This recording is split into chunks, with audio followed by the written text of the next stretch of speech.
Bonjour à tous. Aujourd'hui, je vous propose qu'on regarde ensemble l'avancée des travaux sur mon logiciel de commande de pont tournant. Alors, il a fallu que je regarde la dernière vidéo que j'ai faite. Je regarde pas souvent mes vidéos, mais là, il a fallu. Je me rappelais plus au juste ce que je vous avais montré, où j'en étais la dernière fois. Et ça m'a permis de voir que j'avais énormément avancé. C'est-à-dire que maintenant, le moteur est relié, le logiciel communique avec l'Arduino et donc avec le moteur. L'Arduino communique aussi dans l'autre sens, communique des infos au logiciel. Donc tout va bien et tout fonctionne. Aujourd'hui, j'ai aussi la sauvegarde de mes configurations qui sont possibles. Voilà, donc j'ai quand même énormément avancé. Il me reste quelques petites choses à monter sur ce logiciel, mais franchement, j'ai quand même bien avancé. Alors aujourd'hui, on va parler un petit peu plus technique. On va pas voir toute la technique parce que ça va un petit peu dépendre du pont que je vais choisir. Alors, à ce propos, je tiens à remercier Michel95 qui m'a offert ce pont tournant. Alors, c'est un vieux Fleischmann, hein, voilà. A priori, bon, il va falloir que je le francise un petit peu. La cabine est beaucoup trop grande. Le seul problème en fait que j'ai avec ça, c'est que ce pont-là fait 29 cm. 29 cm, c'est un peu court pour pouvoir placer 40 voix, disons, à l'aise autour. Mais je pense que je vais de toute façon changer le tablier. Je vais faire un tablier en plasticard, remettre une voie en code 75 bien évidemment, changer la guérite, mettre une cabine beaucoup plus petite et évidemment le pont, enfin le moteur pas à pas dessous. Sinon, ce qui est bien avec ça, c'est que la gamelle elle est en tôle quoi. Donc c'est quand même assez costaud. Après, bon, j'aurais plus qu'à enlever les agrafes. Là, il y a des voies qui tiennent avec des agrafes. J'enlèverai les agrafes et je pourrais distribuer mes 40 voies, en fait, exactement comme je veux normalement. Donc, je vais tenter la transformation de ce pont. Un jouet aurait peut-être été plus pratique, plus français déjà à la base, mais celui-là, je pense qu'il y a moyen de le franciser quand même. Voilà. Donc je remercie vivement Michel95 de m'avoir fait ce cadeau-là. Donc de toute façon, je vais faire quelque chose avec ce pont. Voilà. Donc aujourd'hui, on va parler un petit peu plus technique. On va parler de quel matériel je vais utiliser. Alors le moteur, vous allez le voir tout à l'heure, puisque je vais vous le faire tourner avec le logiciel, évidemment. Mais on va surtout parler, là, tout de suite, du driver. Alors, j'utilise un driver de ce type là. Je crois que la référence c'est TB6600, quelque chose comme ça. On va aller voir le datasheet ensemble. Alors, ce genre de driver pour moteur pas à pas, c'est pour les moteurs pas à pas bipolaires à 4 fils. Donc ça n'a rien à voir en fait avec un moteur pas à pas fourni avec les Arduino. Là. De toute façon, ceux-là, il faut les oublier. Faut réellement avoir une transmission la plus directe possible, donc directement pris sur l'axe. On pourrait éventuellement envisager une réduction ou quoi, mais pas par engrenage. Un engrenage, c'est forcément pas bon du tout. On perd toute précision. Peut-être avec une courroie crantée, ça pourrait peut-être se jouer. Mais bon, l'idéal vraiment, c'est de se prendre sur l'axe. Donc je vais utiliser ça. Alors ça, je connais déjà très bien, puisque je me suis fabriqué il y a déjà de nombreuses années une CNC imposante, hein, de 1,50 m, genre par plus d'un mètre. Et j'avais utilisé ces drivers-là pour les moteurs pas à pas. Alors c'est super costaud, il n'y a pas de problème. L'alimentation, alors on va quand même, je vais vous montrer un petit peu comment ça se passe, ce bignou là. Alors voilà, le bignou en question, c'est ça. Là on voit qu'on peut brancher le plus et le moins ici. Alors quelle alimentation il faut pour un driver comme ça? Au niveau voltage, il faut évidemment faut suffisamment de tension. Il est écrit sur le machin, là, il est écrit de 9 volts à 42 volts. Voilà. Donc en gros la tension, on peut mettre 9 volts, on peut mettre 12, on peut mettre 24. Vous allez me dire, ouais, mais si on est selon la tension qu'on va mettre, on va tourner plus ou moins vite. Mais pas du tout, non. Un moteur pas à pas, ça ne se contrôle pas en tension, de toute façon. Il faut un petit peu de tension, mais ça ne sert à rien d'en avoir beaucoup plus. Ça se contrôle en courant. Et ce machin-là, à l'intérieur, il y a ce qu'on appelle des sources de courant constant. Voilà, ça va nous produire une source de courant constant. Alors on peut tout régler. Alors en plus de ça, ces machines-là sont fantastiques parce qu'on peut utiliser le driver en micro-pas. C'est-à-dire, imaginons qu'on ait un moteur pas à pas de 200 pas et qu'on trouve que d'un pas à l'autre, ça se voit, quoi, hein, c'est pas assez fluide. Eh bien, on peut très bien utiliser un driver comme ça pour fluidifier le truc. Au lieu de contrôler pas à pas, il va contrôler en demi-pas, en quart de pas, en huitième de pas, en 16e de pas. J'étais monté au 1/32e de pas pour un projet, enfin plus qu'un projet, un truc que j'ai mis au point à l'époque quand j'étais dans l'astronomie. Je faisais tourner un télescope de plus de 30 kg avec un moteur pas à pas que vous allez voir d'ailleurs, parce que c'est exactement le même. Voilà, et avec un driver comme ça, sans problème. Du moment qu'on équilibre les charges, il n'y a aucun souci. Alors le couple, il est énorme, hein, même on m'a dit ouais mais si on passe en micro-pas et tout, non non non, le couple il est absolument énorme, c'est-à-dire que moi là, une fois que le moteur il est calé, je ne peux pas le tourner à la main, je ne peux pas aller contre. Il a vraiment beaucoup de force. Et encore, j'ai réglé, là il y a des petits switches ici, j'ai réglé le bignou ici sur 1 ampère. 1 ampère et j'alimente en 12 volts, voilà, tout simplement. Donc je vous donne mes paramètres. 1 ampère ici, alors il y a des petits switches à mettre, il y a une table ici où on peut se référer. On a aussi les micro-pas, comment il faut agencer les micro-switches pour avoir tant de micro-pas, tel ratio. Voilà. Et donc une alim, là j'utilise une alim 12 volts, une vieille alim de PC, j'aurais pu prendre mon alim de labo sans problème. Alors une alim continue, évidemment, une vraie alim continue, pas la sortie d'un transfo JOEF. Un transfo JOEF, c'est pas vraiment continu, hein. Si on regarde ça à l'oscilloscope, on prend peur, hein. C'est redressé, mais c'est à demi redressé. Non, non, là il nous faut du continu, du vrai continu, une tension bien propre, bien lisse. Voilà. Donc le schéma à réaliser, il est très simple, hein. Alors là, j'ai trouvé de la doc là, sur ce machin-là. Voilà, il propose ce schéma-là en cathode commune, ou alors celui-ci en anode commune. On peut réaliser les deux. Moi, j'ai choisi ça là. Voilà. Donc là, il y a des entrées de pulsation, des entrées pour la direction du moteur. On va pouvoir tourner dans un sens ou dans l'autre. Et des entrées pour rendre le moteur actif ou non. Bon, voilà. Là, le côté actif, je l'ai laissé tout le temps actif, hein, voilà, simplement. Et puis voilà, j'ai relié mon alors MCU là, c'est quoi pour chez moi ici, c'est un Arduino. Un Arduino, bon, qui me fournit des impulsions. Alors c'est tout bête, hein, c'est le code Arduino là, il est vraiment tout bête.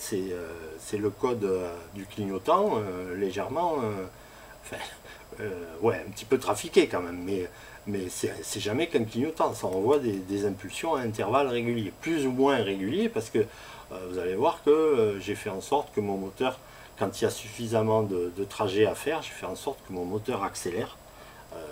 Voilà. Comme ça, je vais avoir un truc le plus réaliste possible. Donc voilà, c'est vraiment tout bête, un code Arduino assez simple à la base, qu'on peut évidemment améliorer, toujours. Et puis voilà, on envoie des impulsions sur le driver, et à chaque impulsion, en fonction des micro-pas qu'on aura choisi, le moteur va avancer un petit peu. Voilà. Soit il va avancer d'un pas entier si si on choisit de l'utiliser en pas entier, ou alors d'un demi-pas si on est en demi-pas, ou d'un quart. Moi là, je vais l'utiliser au un quart de pas. Alors sachant qu'en plus, je vais utiliser, là je vais vous le montrer donc, tout à l'heure, un moteur pas à pas, un NEMA 23. Alors NEMA 23, c'est quoi 23? 23, ça veut dire 23 fois le dixième de pouce. C'est-à-dire que c'est la grosseur en fait du moteur. 23 fois 1 dixième de pouce, 23 fois 2 mm 54. Donc voilà, ça nous donne la largeur, ça nous fait un truc comme ça, quoi. C'est un joli moteur. En plus de ça, c'est un moteur 400 pas. Et oui, parce qu'à l'époque, en astronomie, j'avais vraiment besoin de précision au-delà de tout ce qu'on peut imaginer. Donc j'avais pris un 400 pas. Et grâce au micro-pas, ben, j'avais une précision absolument monumentale, même à des années-lumière, c'était pas un problème. Voilà, donc je suis sûr de ce matériel-là, il n'y a aucun souci. Voilà, ça c'est bon, on a parlé de ça. Bon, les infos, vous en aurez si vous m'en demandez, il n'y a pas de problème. Ensuite, alors le logiciel, je vais vous montrer ça. Alors là, je suis toujours pour le moment sur ma plateforme de développement Delphi, mais évidemment, je vais incorporer tout ce logiciel dans un installeur. Je vais sûrement utiliser InnoSetup ou quelque chose du genre pour pouvoir évidemment intégrer le fichier de configuration, parce que maintenant là, les sauvegardes sont possibles, voilà, pour pouvoir tout intégrer et que ça s'installe sur n'importe quel ordinateur en Windows sans souci. Voilà, ça va être une vraie application Windows. Donc voilà, donc là moi tout est branché, tout est bon, on va y aller, je vais vous faire une petite démo quand même. Donc là je lance le truc. Alors au niveau, ça a un petit peu changé par rapport à la dernière fois certainement, mais bon, pas énormément. Moi j'ai rajouté évidemment les petites icônes qui vont bien. Le port-com ici, on a le réglage ici. Bon, moi il se trouve que j'ai pré-réglé parce que j'ai toujours le même port-com. Ça me facilitait la vie lors des essais. Mais bon, là vous réglez votre port-com. La vitesse, je me suis mis à 9600 baud, comme ça on peut avoir un fil assez long, c'est pas un problème. On pourrait même descendre, là, on n'a pas besoin d'une vitesse de communication absolument énorme. Ensuite, il suffit d'ouvrir le port-com. Là on voit que pour le moment c'est port-com fermé, mais on va l'ouvrir. Voilà. La petite LED passe au vert, port-com ouvert, tout va bien, très bien. À partir de là, on peut commencer à jouer, mais on peut aussi, par exemple, configurer le pont. Ça, je vous l'avais montré l'autre fois, mais je vais vous le remontrer parce que là, ça va vraiment tout sauver. Donc, ça me dit, êtes-vous sûr de vouloir désactiver des voies? Je dis oui. Si je fais annuler, je sors tout simplement. Alors là, on va désactiver certaines voies, mais je vais quand même en garder beaucoup parce que on va dire qu'on est dans un idéal, on se fait un pont tournant, une rotonde absolument de rêve, quoi. Un truc de chouette. Donc j'ai désactivé 3 voies ici, 3 voies ici, je peux en désactiver une de plus ici par exemple, pas de problème. Et là j'ai plus qu'à faire sauver tout ici, et ça me sauve, ma configuration est sauvée. Alors je vais vous le prouver, je vais sortir du logiciel, je vais le relancer. Et là maintenant, alors je vais rouvrir mon port-com évidemment. Voilà. Et là maintenant je vais faire charger la configuration. Et là on retrouve la dernière configuration qu'on avait mis en place. Voilà, pas de souci. Très bien. Donc maintenant, mode autonome, voilà, c'est un mode où le truc se débrouille un petit peu tout seul, c'est assez automatique. Là je vais choisir de faire entrer une machine. Alors là pour le moment on voit que par rapport à la dernière vidéo, l'autre fois il y avait des machines ici. Là, il n'y en a plus. Au démarrage, du moins. Là, il n'y en a pas. Pourquoi? Parce que on démarre, la rotonde est toute neuve, le pont est tout neuf, tout est vierge. Donc, on va choisir une machine. On va prendre une 141. Alors, ça aussi, je peux l'éditer d'ores et déjà. Là, ici, on peut éditer les noms des machines. Bon, très bien. Tout ça, c'est gardé en mémoire aussi. Donc, je vais prendre la 141. On va venir la chercher en E38 ici par exemple. Donc là le pont va me montrer où c'est, histoire que je sache pas trop ce que je fais. En marche arrière, c'est-à-dire la sortie se fera en marche arrière, l'entrée se fait toujours côté opposé à la cabine, hein, je le redis, c'est comme ça. Parfois je vois des vidéos où les types se grillent le carré, non, non, ça c'est pas très bon. Puis on va dire en sortie S16 par exemple, donc en marche arrière, donc le pont se positionnera ainsi. Voilà. Maintenant j'ai plus qu'à faire go, tout simplement. Et normalement tout devrait aller bien. Alors je vais passer sur l'autre vue qui est ici, je crois, j'espère.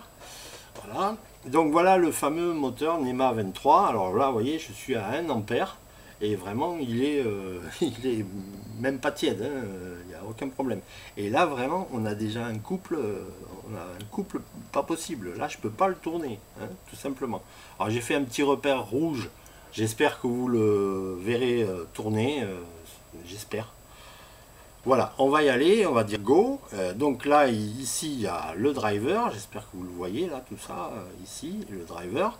Ici, sur une breadboard, j'ai plusieurs LED, mais il y en a 4 qui servent pas là. Hein. Il y a la rouge qui va me montrer les impulsions. À chaque impulsion, ça va s'allumer rouge. Ici, la jaune, elle s'allumera quand il y aura besoin d'inverser la polarité sur le pont. Ça gère ça, évidemment, aussi. Et puis ici, là, on a l'Arduino, tout bête, un Arduino Uno. Voilà. Ici, j'ai un petit bouton qui me permet de simuler ma détection, c'est-à-dire de simuler l'entrée de la machine sur le pont. On va voir ça dans quelques instants. Donc, on va dire Go, là. Donc, on va en voie 38 pour prendre une machine, une 141, et qu'on ira ranger en voie 16. Allez, on y va. Donc là, on voit que, enfin moi je le vois très bien, vous peut-être pas bien, pas aussi bien que moi, le moteur se tourne sans problème. Voilà. Nous sommes en voie 38, ça s'est donc mis comme ça. Alors vous avez peut-être remarqué que dorénavant, le pont dans le logiciel réagit aussi. Je vais vous expliquer un petit peu comment j'ai fait. Je me suis régalé à faire tout ça. De toute façon, je me régale vraiment sur ce projet. Donc je vais faire monter ma machine sur la voie, hein, pour simuler ça, ben, j'ai le bouton là. Donc à la première détection que ça va voir, ben, ça va détecter. Il y a un délai de sécurité évidemment, que là j'ai pas mis très haut pour les besoins de la vidéo. Donc là on voit le pont qui tourne et il va aller en E16, c'est-à-dire il va aller par là, la marque rouge va se mettre par là. Alors là, je ne sais pas si vous le voyez, mais ça accélère, le chemin est suffisamment long pour qu'on puisse avoir une accélération. Et là, ça va freiner bientôt. Voilà, là, ça freine. Et on va venir se placer en E16. Très bien. Ok. Et là, on voit, par rapport à la dernière fois, ben, on voit que non seulement on sait où est la machine, la 141, hein, elle est en voie 16, et là elle vient d'apparaître ici, c'est-à-dire que les machines qui vont apparaître ici, ça veut dire qu'elles sont sous la rotonde, voilà, elles sont rangées, elles sont stockées, pas de problème. Alors imaginons maintenant que je veuille faire rentrer une autre machine. Alors on voit que maintenant par contre la 141 ici, parmi les machines entrantes, elle n'est plus présente, elle a été remplacée par XXXX. Alors si malgré tout je ne suis pas bien réveillé, que je choisis XXXX, hein, et que je dis que je veux rentrer en E3, ben ça me dit impossible, la machine est dans la rotonde. Et ben oui, parce que ce XXXX il correspond à la 141 qui est déjà sous la rotonde, donc elle ne peut pas entrer. Par contre, elle pourrait sortir. Là on va la trouver, ici pour le moment on n'avait que des XXXX partout, par contre maintenant elle est susceptible d'être sortie. Donc on trouve notre 141, on la fera peut-être sortir tout à l'heure. Donc imaginons maintenant, parmi les avancées que j'ai fait, que je vais rentrer une autre machine, qu'est-ce qu'on va faire rentrer, tiens, je sais pas moi, peut-être la 2D2. On va venir la prendre en E2, histoire de faire bouger un petit peu le... Alors nous sommes ici, on va venir ici, donc l'Arduino va calculer le chemin le plus court évidemment, on va la prendre en E39, Et puis je suis pas bien réveillé, je vais tenter de la mettre sur S16. Et là ça me dit, ben ouais, la voie est déjà occupée. La voie est déjà occupée par qui? Par la 141, tout simplement. Donc je vais choisir une autre voie de sortie, je vais prendre la S15. Voilà, là pour le moment on est en 16, on commence à tourner, moi je le vois bien, j'espère que vous, j'aurais pu coller un morceau de voie par-dessus, vous l'auriez mieux vu, pardi. Voilà, là on commence à accélérer un petit peu, voilà, on accélère. On va venir donc en 39.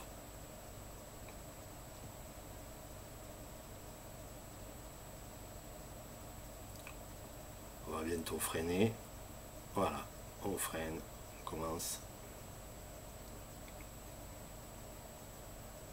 Et nous voilà en 39. On fait monter la machine dessus, elle est donc détectée. Donc là ça va me dire quelques secondes plus tard qu'on peut régler tout ça, on va pouvoir le régler. Machine détectée, et là on peut redémarrer, aller en voie 15 on a dit. Voilà, on a toutes les infos toujours présentes. Et on devrait voir notre 2D2 qui est ici, normalement elle devrait apparaître ici avec la voie S15. La voie 15 quoi. Alors, on freine.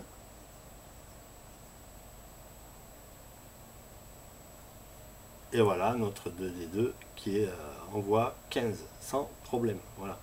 Je peux choisir une autre machine. On va faire ça vite fait. On va prendre le temps quand même. La 9200, la Capitole, tiens, on va choisir elle, on la rentrera en marche avant. Ça va inverse, enfin ça va rajouter 180 degrés et ça va rajouter pli pour la sortie de la machine. On va la faire rentrer sur E40 et puis on va la ranger sur S12 par exemple.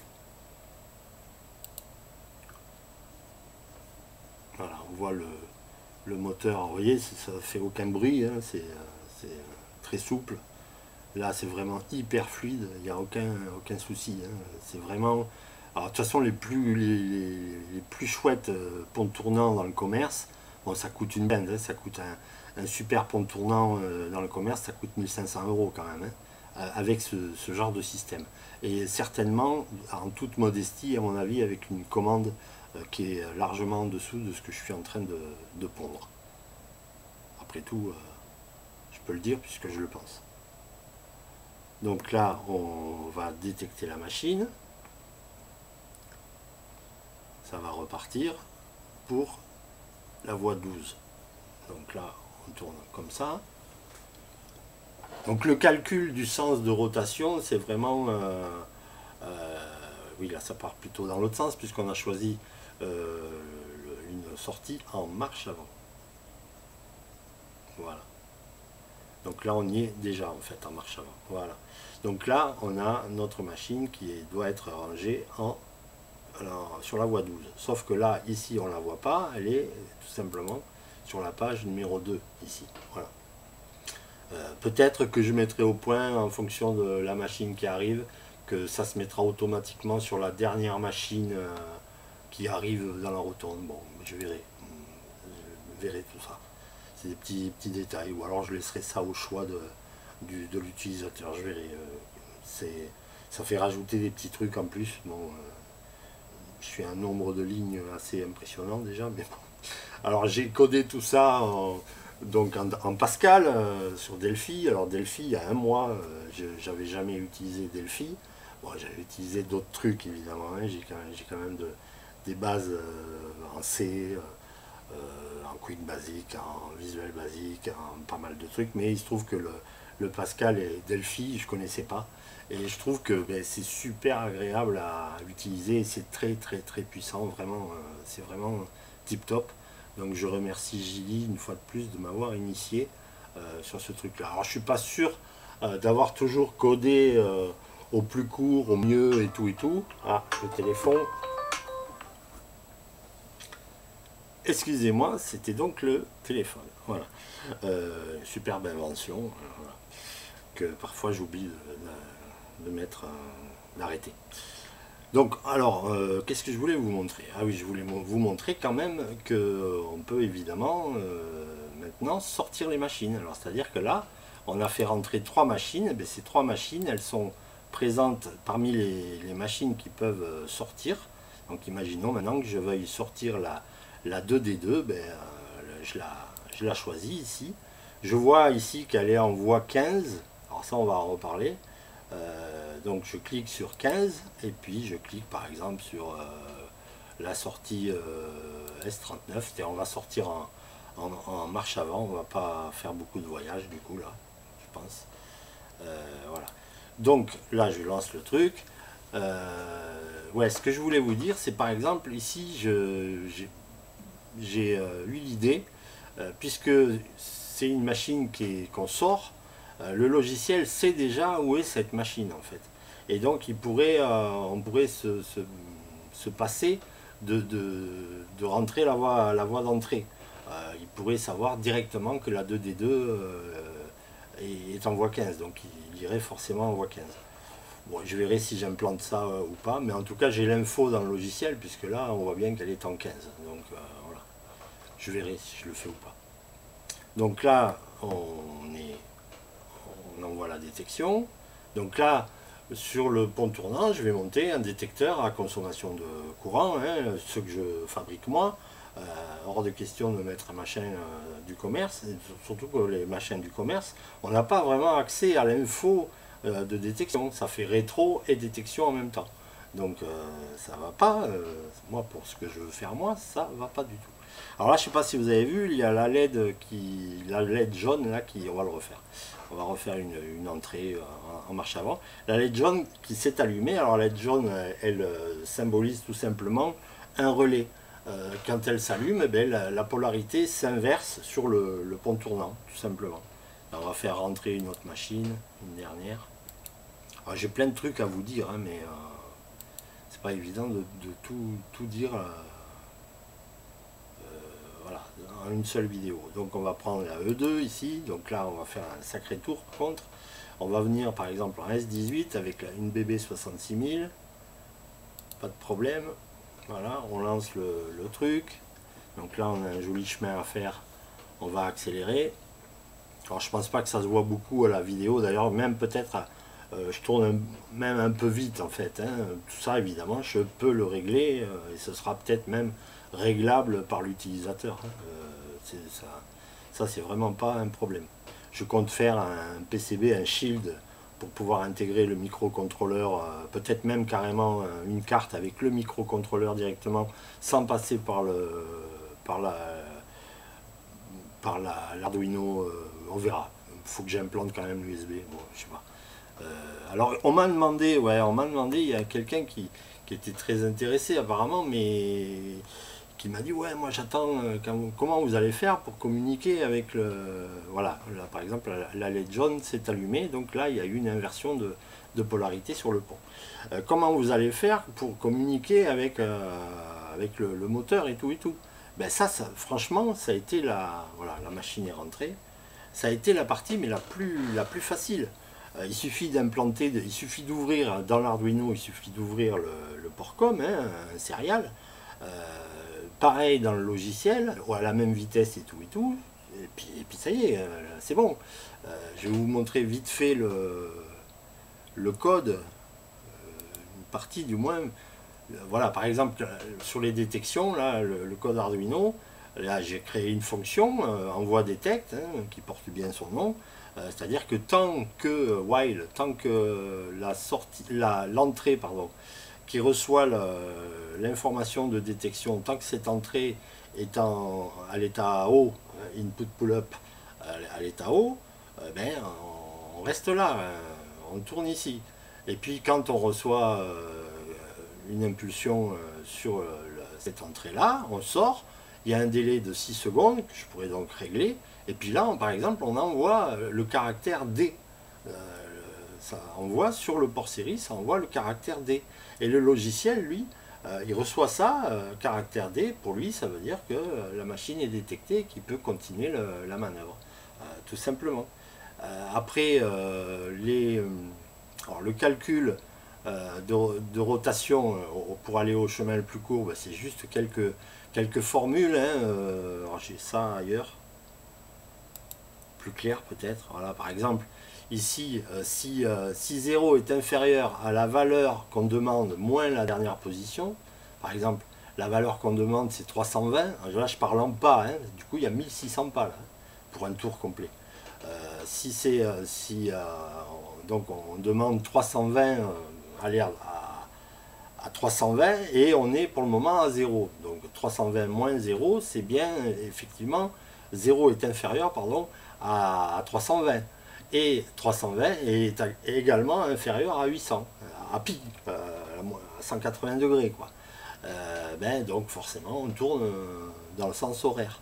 Et voilà, il nous faut 4 formules comme ça pour couvrir tous les cas. Voilà, tout simplement. Hein. Là, voilà comment j'ai fait, disons, ça c'est un exemple. Après, on va revenir sur le vrai truc. Et comment j'ai fait aussi pour que le pont dans le logiciel tourne à la même vitesse. Alors c'est réellement synchronisé au poil.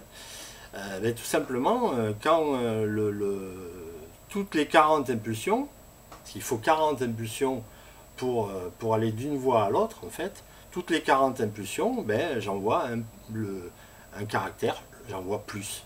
Et le logiciel, lui, il voit plus, il lit ça sur le port série, il lit plus, et tac, il incrémente les voies, tout simplement. Il rend visible la voie suivante. Et quand ça tourne dans l'autre sens, tout simplement, j'envoie un moins. Voilà, imaginons qu'on est sur la voie 4, on reçoit moins, c'était l'image 4 qui était visible, quand je reçois moins, l'image 4 devient invisible, et l'image 3 devient visible, tout simplement. Là vraiment, bon là le code Arduino, il n'y a pas beaucoup, hein, il y a 340 lignes, quoi. C'est pas...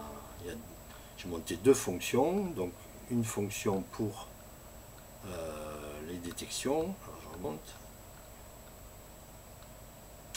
où est-ce que c'est là, oui, voilà. Une fonction pour les détections et une fonction pour la fin de manœuvre. Alors, en fin de manœuvre, quand le pont arrive vraiment là où il doit aller, il envoie le caractère G. G, ça veut dire, ça y est, j'ai fini ma manœuvre, tout simplement. Le code Delphi, je ne vous le montre pas parce que honnêtement, faut réellement s'y mettre. Il n'y a rien de compliqué, hein. C'est pas plus compliqué finalement que... Enfin, c'est pas plus compliqué que l'Arduino, mais vaut mieux avoir fait de l'Arduino avant et être maîtrisé quand même. Parce que ça reste, voilà, ça reste de la programmation logique et tout. Donc bon, mais par contre c'est super, c'est fantastique quoi. Je me suis régalé, vraiment régalé. Donc là on en est comme ça. Ici sur le logiciel, on va sauver.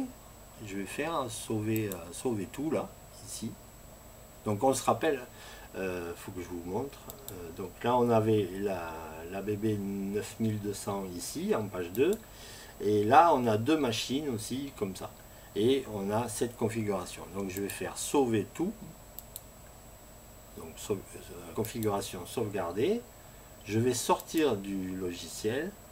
Je vais le rouvrir. Je rouvre mon port-com.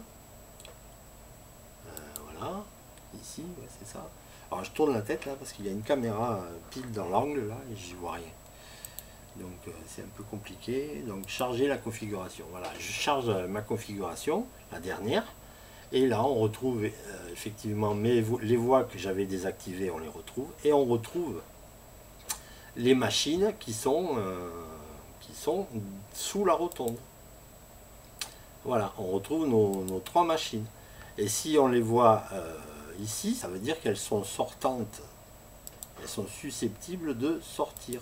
Ça veut dire qu'on normalement on devrait les trouver ici aussi, voilà. Il n'y a pas de souci, voilà, on trouve les 3, pas de problème. Et ça veut dire aussi qu'ici on ne les trouve plus. On trouve XXXX.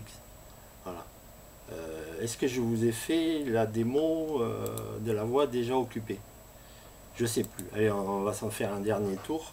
Alors là j'ai juste à me... Je vais arrêter. Il faut que je mette au point un départ d'initialisation plutôt que de régler ça à la main. Mais enfin bon, je vais voir comment je peux faire. Donc je rallume mon truc là. On va prendre la BB 67000, on va la mettre... oui, si je vous l'ai montré en fait. On va essayer de tenter de le mettre en S16 et puis ça me dit la voie est déjà occupée. Donc réellement, ça m'a sauvé toute ma configuration, il n'y a pas de souci. Donc là, par contre, si je choisis une autre entrée, enfin une autre sortie, il n'y a pas de problème, ça devrait fonctionner. Alors évidemment, si on choisit une voie d'entrée sur laquelle on est déjà, ben, le pont ne tourne pas, il attend juste la détection et voilà, hein, tout. Donc il y a 4 cas de base, mais il y en a un cinquième, c'est celui-ci. C'est au cas où on soit déjà sur la voie sur laquelle il faut aller, ben, il ne se passe rien, on attend juste la détection et voilà. Voilà, on voit que qu'il n'y a pas de bruit et que c'est juste fantastique. Et là vraiment je peux pas contrer le moteur, il va forcément, là j'ai choisi la voie 11, il va venir se mettre pile poil à 90 degrés du moteur. Voilà. J'espère que vous le voyez bien. Et voilà ce que je pouvais vous dire aujourd'hui. Je suis vraiment super content d'avoir attaqué ça. Du coup, j'ai plein d'idées.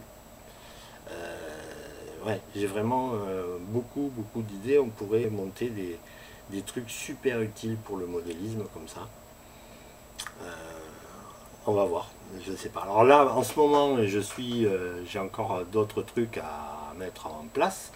J'en suis à vouloir changer les images ici. Donc je suis en train de créer une page pour éditer les images, pour associer, disons, une machine à une image.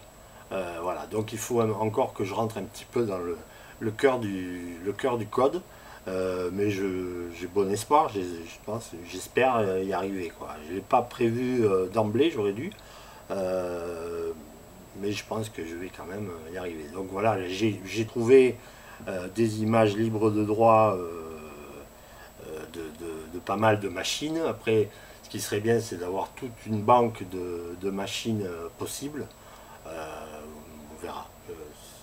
Ou alors je prendrai vous m'enverrez des photos de vos machines bien prises, hein, sur fond blanc et tout, avec la jolie lumière qui va bien, parce qu'après, mine de rien, toutes les photos là, elles ont été, il faut les travailler, il faut les mettre aux dimensions et tout, c'est un petit peu, ça a été long, c'est pas le plus intéressant. Le plus intéressant, c'est vraiment de coder un algorithme qu'on a en tête, le coder. Alors des fois, je vous cache pas que là, j'étais quand même obligé de prendre quelques jours de vacances sur mon lieu de vacances préféré, même si c'est l'hiver, c'est pas grave, là-bas il y a toujours du soleil, pour me vider la tête, parce que je faisais 3 pas, il y avait des algorithmes qui tombaient, je devenais un peu fou, quoi. Il m'a fallu quelques jours pour me vider un petit peu la tête, ça m'a fait du bien, et quand je suis rentré, j'ai continué, quoi. Voilà. Donc à nouveau, là, je secoue la tête, il y a des trucs qui tombent, il y a des trucs qui résonnent, enfin bon, bref, je vais consulter et ça devrait aller. Voilà, c'est tout ce que je peux vous dire pour aujourd'hui. Je pense que c'est déjà beaucoup. C'est donc un projet qui va réellement exister, qui sera maintenu. Il y aura des mises à jour et tout. Et voilà, je vous dis à très bientôt. Ciao.